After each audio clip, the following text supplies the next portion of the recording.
Armoury and pyrotechnics is what's on the business card.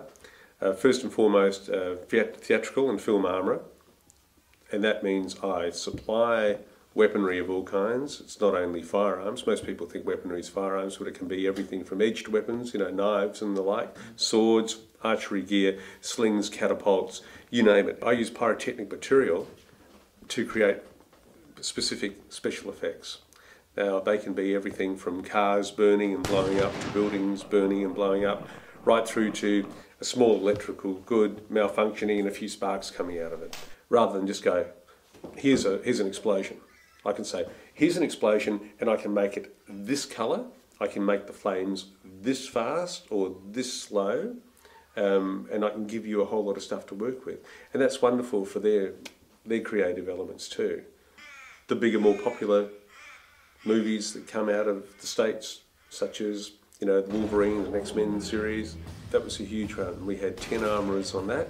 Again, over 300 extras charging the beaches, full fire, full effects, explosions, everything, mortar fire, artillery fire, the whole business like that.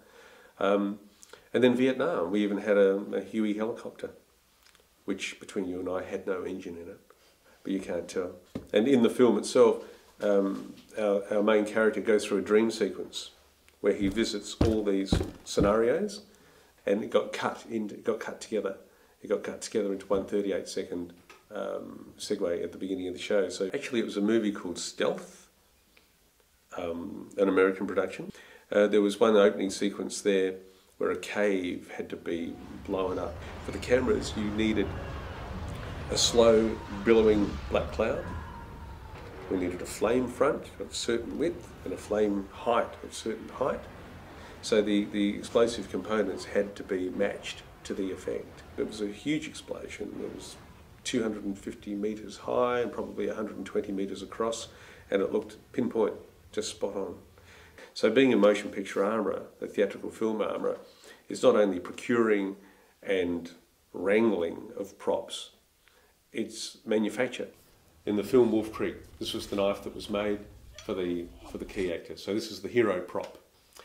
An opera that I did a couple of years ago required a specific period firearm, and we came up with this, which is not really anything in particular. It's just meant to look like a period firearm. This little thing here, it's just a wooden ball, and someone takes a shot at it with a rifle, and the ball has to behave as though it was struck by a projectile. And in the scene, 3, 2, 1, the shot is fired, I press the button, the explosion goes off, and the ball just fell apart.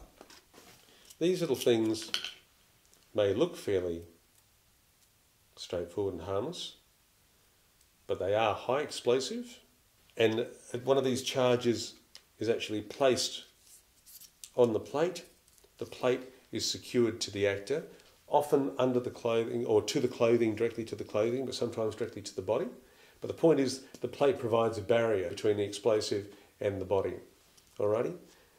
And then that can be detonated by remote control or by hard wire on cue, and the energy will blow through the clothing and give you the appearance of a bullet impact. And we'll give you a demonstration in a moment as to why blanks are in fact quite dangerous cartridges.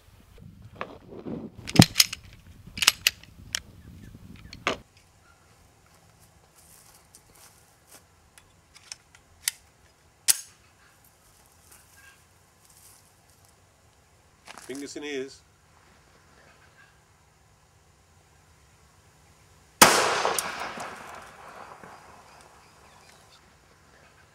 Okay, and in conclusion, that's just one example of how these things can be a lot more dangerous and involved than you ever thought possible.